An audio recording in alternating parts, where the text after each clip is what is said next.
বাহরাইনের শ্রমবাজার নিয়ন্ত্রণ কর্তৃপক্ষ সম্প্রতি পরিচালিত অভিযানে ৭৮ জন আইন ভঙ্গকারীকে দেশটি থেকে বহিষ্কার করেছে।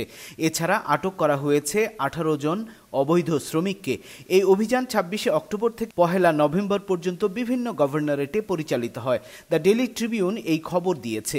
অভিযানের অংশ হিসেবে মোট ১,৬৮৪টি প্রতিষ্ঠান ও দোকান পরিদর্শন করা হয় এবং ২৬টি যৌথ অভিযান চালানো হয়। এর মধ্যে রাজধানী গভর্নরেটে ১২টি, মোহাররাক গভর্নরেটে ৭টি, উত্তর গভর্নরেটে ৩টি এবং দক্ষিণ গভর্নরেটে ৪টি অভিযান সম্পন্ন হয়। বহিষ্কৃত বা আটক কর্মী শ্রমিকদের নাম, পরিচয় বা তাদের নাগরিকত্ব জানায়নি পুলিশ।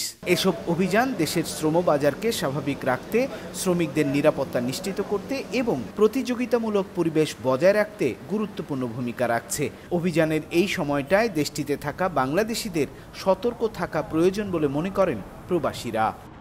কুয়েত সরকার দেশটিতে সোনা, গয়না ও মূল্যবান ধাতু কেনার ক্ষেত্রে নগদ টাকার লেনদেনের উপর সম্পূর্ণ নিষেধাজ্ঞা জারি করেছে। নতুন এই সিদ্ধান্তের মাধ্যমে এখন থেকে কোনো ব্যক্তি বা প্রতিষ্ঠান ক্যাশ টাকায় সোনা বা গয়না ক্রয় বিক্রয় করতে পারবে না।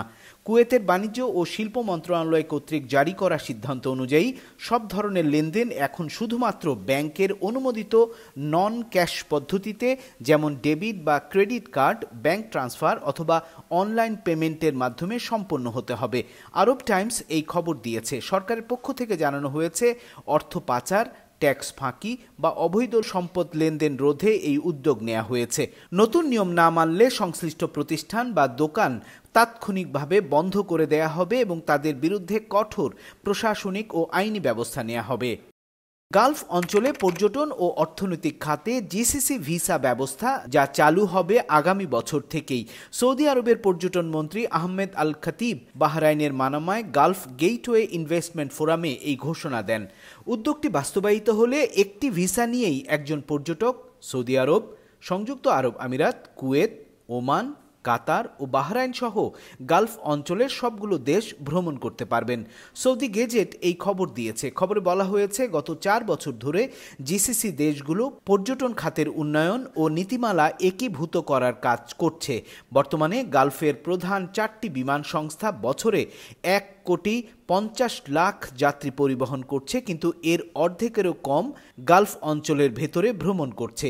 এই পরিসংখ্যান তুলে ধরে সৌদি মন্ত্রী বলেন, নতুন ঐক্যবদ্ধ ভিসা চালু হলে অভ্যন্তরীণ পর্যটন বাড়বে, অঞ্চলগুলোর মধ্যে যোগাযোগ আরও মজবুত হবে এবং গালফ দেশগুলোর সঙ্গে বিশ্ব পর্যটনের গুরুত্বপূর্ণ কেন্দ্র হিসেবে আত্মপ্রকাশ করবে।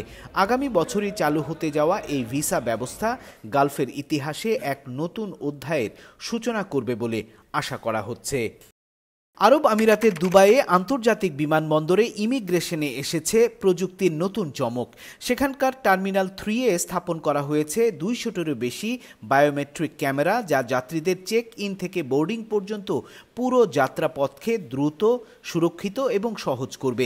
এই প্রযুক্তি যাত্রীকে একমাত্র মুখের বায়োমেট্রিক শনাক্তকরণের মাধ্যমে চিহ্নিত করবে, পাসপোর্ট বা বোর্ডিং পাস দেখানো ছাড়াই চলাচল নিশ্চিত করতে সক্ষম। খালিজ টাইমস এই খবর দিয়েছে। যাত্রীদের প্রথমে এমিরেটস অ্যাপ এবং চেক ইন কাউন্টার বা স্ব-সেবা কিওস্কের মাধ্যমে রেজিস্ট্রেশন করতে হবে। রেজিস্ট্রেশনের পর তারা বিশেষ বায়োমেট্রিক লেন ব্যবহার করতে পারবে, যেখানে মাত্র ১ মিটার দূরে থেকেই ক্যামেরা তাদেরকে শনাক্ত করতে সক্ষম হবে। এই প্রজেক্টের খরচ ধরা হয়েছে প্রায় ৮৫ মিলিয়ন দিরহাম, যার মাধ্যমে বিমান ভ্রমণ আরও দ্রুত, আধুনিক এবং নিরাপদ হয়ে উঠেছে। আমিরাত আশা করছে এই প্রযুক্তি আন্তর্জাতিক যাত্রীদের ভ্রমণকে আরও সহজ এবং সময় সাশ্রয়ী করে তুলবে, যেখানে পাসপোর্ট বা বোর্ডিং পাস হাতে ধরার দিন দ্রুত অতীতের স্মৃতি হয়ে যাবে।